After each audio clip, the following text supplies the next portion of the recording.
আজকে আমরা মূলত কন্টিনিউ করছি পুষ্টি উৎসব অনুষ্ঠানটি।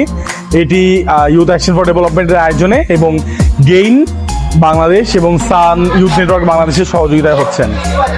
মূলত আমরা এই কার্যক্রমটি পরিচালনা করছি হাজারীবাগ এবং মোহাম্মদপুর এলাকায়, কারণ আমরা দেখেছি হাজারীবাগ এবং মোহাম্মদপুর এলাকায় ছেলেমেয়েরা পুষ্টি বিষয়ে অনেক বেশি অসচেতন, স্পেশালি মা বাবারাও। আমরা পুষ্টি উৎসবের মাধ্যমে বোঝাতে যাচ্ছি যে পুষ্টি শুধুমাত্র পড়াশোনা বা বইয়ের মধ্যে না, এই জিনিসটা খেলার ছলেও হতে পারে। যেমন আমাদের ইন্টারেক্টিভ গেম আছে, আমাদের শোকেজিং আছে, কি কি খেলতে খাইতে হবে, কিভাবে খেতে হবে, এবং ডিসপ্লেইং আছে বিভিন্ন ধরনের ইনফরমেশন।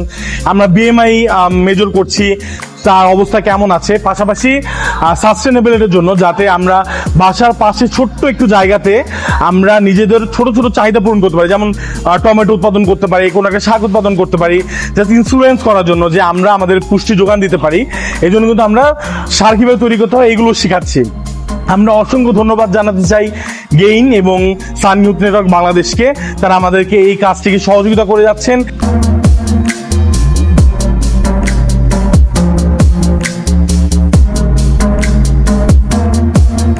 আমি ইউথ অ্যাকশন ফর ডেভেলপমেন্ট থেকে অ্যাম্বাসিডর হিসেবে আজকে পুষ্টি উৎসবে আসছি, এবং আমি যে বিষয়টা দেখছি এটা হইতেছে আমরা কিভাবে কিচেন ওয়েস্ট দিয়ে কম্পোস্ট ফার্টিলাইজার তৈরি করতে পারি, এবং জিও ব্যাগের ব্যবহার এবং বিভিন্ন ধরনের সিড এগুলোর সাথে স্টুডেন্টদের পরিচয় করে দিতেছি, যাতে করে এরা এগুলো জৈব সার প্রয়োগের মাধ্যমে এগুলো থেকে ফসল ফলাইতে পারে।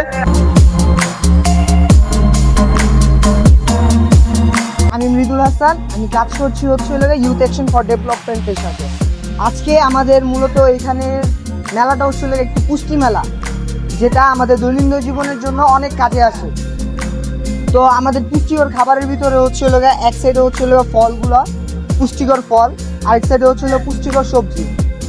তো আমাদের পুষ্টিকর খাবারের একটা শর্টলিস্ট আছে, যেটা আমাদের বইয়ের ভাষায় আমরা বলি হচ্ছিল উল্টা পিরামিড।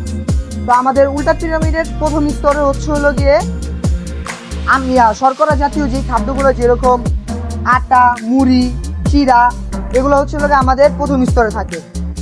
এগুলো হচ্ছিল আমাদের পুষ্টিকর খাবারের ফ্লিপচার্টগুলা, কি কি খাইতে হবে, কি কি না খাইতে হবে, এগুলা দেওয়া আছে। এখানে বিভিন্ন পুষ্টি সম্পর্কে স্যাম্পল দেওয়া হয়েছে। আমরা কোন পুষ্টি কি কাজে ব্যবহৃত হয়, কেন ব্যবহৃত হয়, এবং আমরা এ দ্বারা কিভাবে উপকৃত হতে পারবে এ সম্পর্কে জানতে পারছি।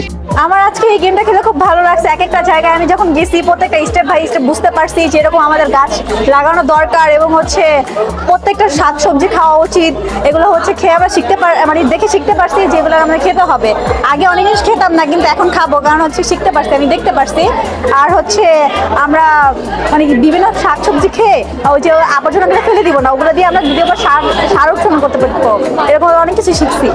অনেক সুন্দর একটা আয়োজন তারা করেছে, যে আয়োজনের গুলোর মধ্যে রয়েছে তা কৃষি বিপ্লবে আমাদের সহায়তা করবে এবং খাদ্যের মান সমুন্নত করবে, এবং বাচ্চারা পরিষ্কার পরিচ্ছন্নতার দিকে যে সুন্দর আয়োজন করা হয়েছে, বাচ্চারা পরিষ্কার পরিচ্ছন্নতা হাত ধোয়ার যে ফাংশনটা দেখাচ্ছে সেটা শিখে নিচ্ছে।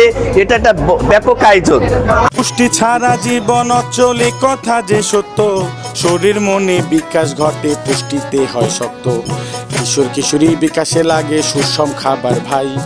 শরীর বাড়ে, মেধা বাড়ে, রোগ প্রতিরোধ তাই। কৈশোরকালে দরকার সবার ডিম, দুধ আর ডাল। শক্তি বাড়ে, মনো ভালো, দেহ হবে ঢাল, দেহ হবে ঢাল।